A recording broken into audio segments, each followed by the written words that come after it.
Welcome back to another segment of the MCR. My name's TJ. Please like, share, and subscribe. We're on multiple platforms: YouTube, BitChute, Rumble, YouTube. We're on multiple social media sites to include Truth Social, especially Truth Social. Thanks everyone for your support.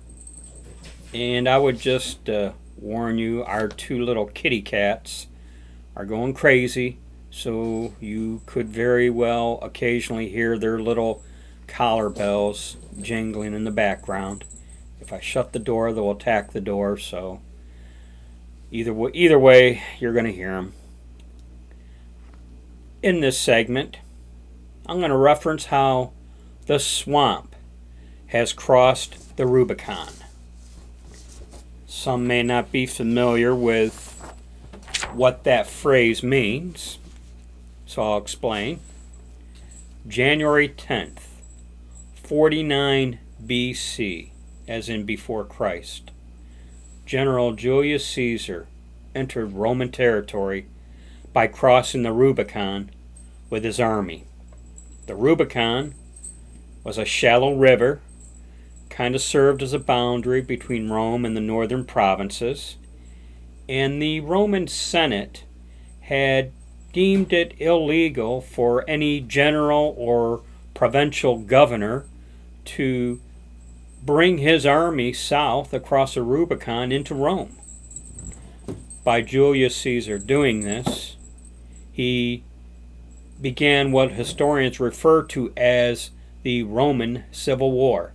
And if you recall, eventually in the Senate, he was killed by the same senators. They basically knifed him to death on the floor of the Senate in Rome. Thus the expression crossing the Rubicon, meaning today making a decision with irreversible consequences, or to put it another way, to pass a point of no return. And that's what the swamp has done. They have crossed the Rubicon, past a point of no return.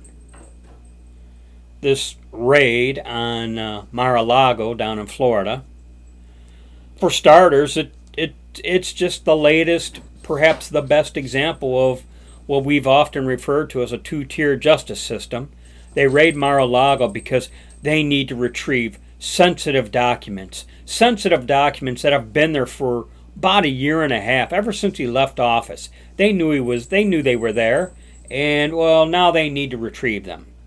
And then you think about, let's go back to Crooked Hillary, how she was running that unsecured server of hers when she was Secretary of State. And the IT experts are fairly certain that that private server of hers got hacked. And, you know, she was running that private server because, well, she didn't want everyone to know what she was up to. Well, while we still don't know everything she was up to, the rest of the world knows what she was up to. You know, so much for keeping that sensitive information secure. And while I'm at it, let's walk down memory lane about how her staff members were taking hammers to all their BlackBerries or Androids or handheld devices of some sort, so that that information couldn't be received off their handheld devices. You know, the first impeachment of President Trump was because he dared to investigate Joe Biden and his son Hunter Biden and their criminal activity in Burisma in Ukraine. And yeah, that adds to the whole quagmire of the Ukraine situation.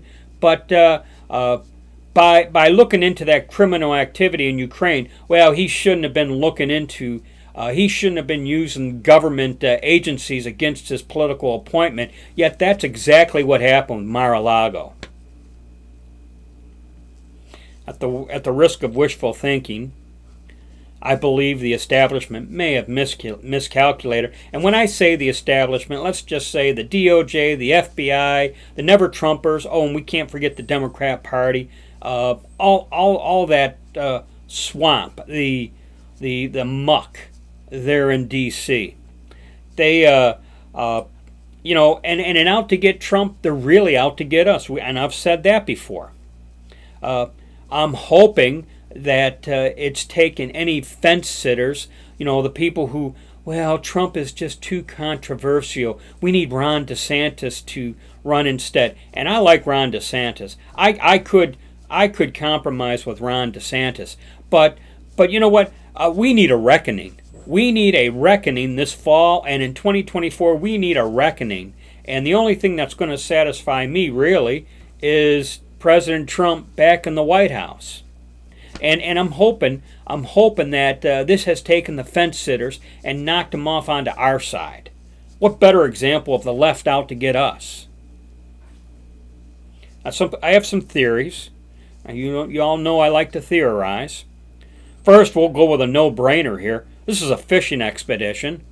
They raid MarALago because they're in search of a crime, just like the Mueller investigation, all that stuff. The phony Russian dossier thing. It's so important. We got to look into this matter. These sensitive documents are so sensitive. We got to retrieve them. So while they're at it, well, let's just see what else we can find. And while I think about that, I will confess, at the very beginning, way back in 2015, when President Trump mentioned he was running for office, I was a little concerned what kind of muck they might dredge up on the guy.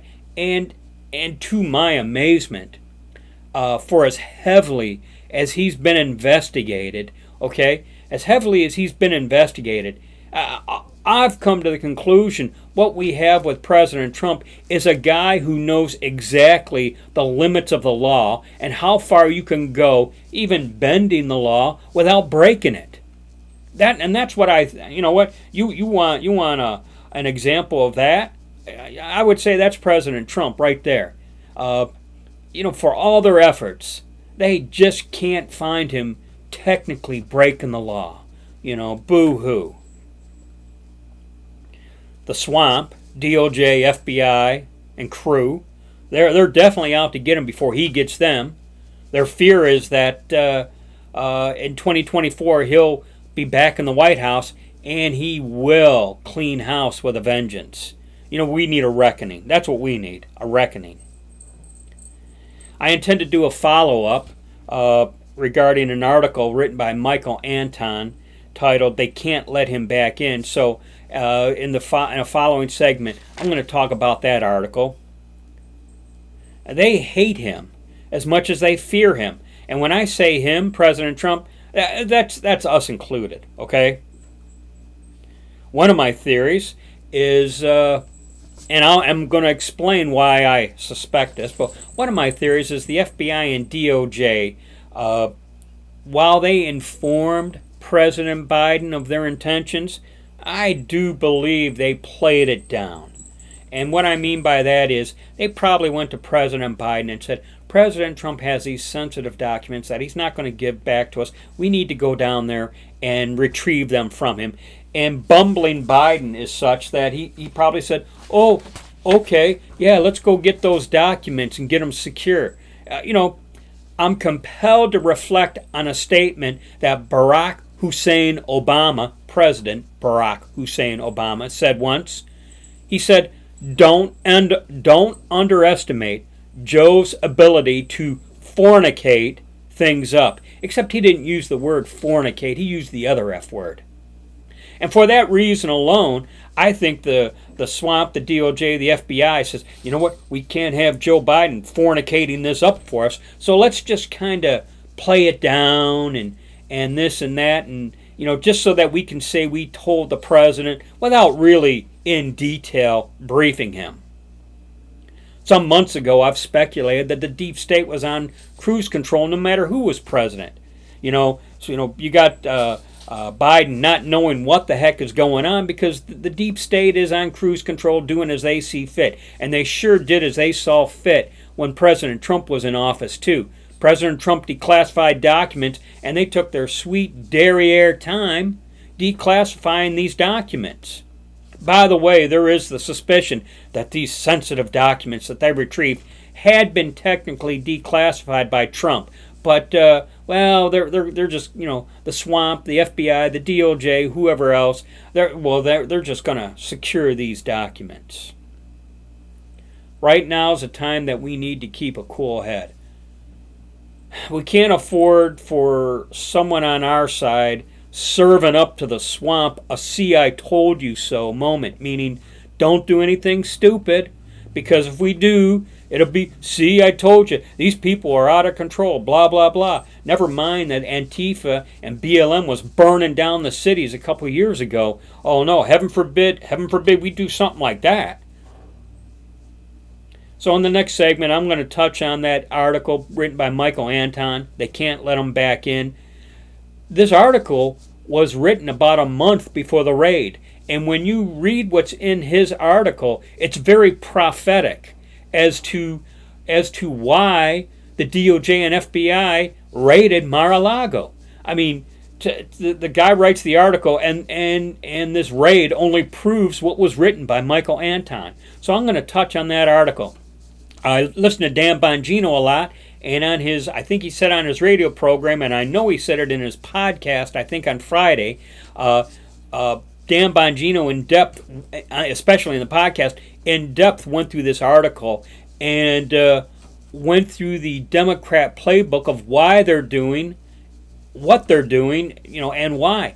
And I'm sure if you've listened to Dan Bongino, or if you're what I would define as a well-read person, you may already be aware of this article. But there's things in this article that kind of woke me up a little bit. Okay, so I'm gonna touch on that article a little bit, the highlights of it, and that's it for now. I'll cease my ranting. This is turning into a longer video than I intended. If you're still watching, thanks everyone, and I'm going to catch you in the next rant, which I guarantee will be a rant. As always, be safe, watch your six, and don't tread on me.